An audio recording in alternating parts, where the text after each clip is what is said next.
আমেরিকায় ফের বন্দুকধারীর হানা। এবার ফ্লোরিডার স্টেট ইউনিভার্সিটিতে ঢুকে এলোপাতাড়ি গুলি চালালো ২০ বছরের এক শিক্ষার্থী। এতে ২ জনের মৃত্যু হয়েছে, আহত হয়েছে আরও ৬ জন।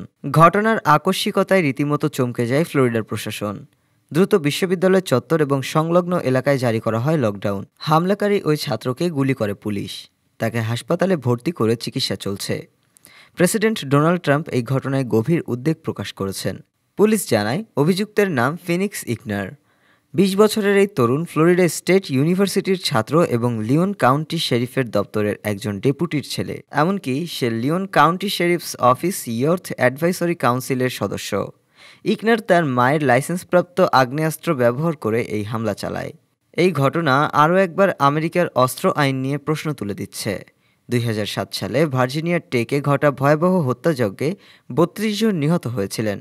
এরপর ২০২৩ সালেও মিশিগান স্টেট ইউনিভার্সিটি ও ইউনিভার্সিটি অফ নেভাডাতে দুটি বড় শুটিংয়ের ঘটনা ঘটে। একটিতে ৩ জন ছাত্র, অপরটিতে ৩ জন অধ্যাপক প্রাণ হারান।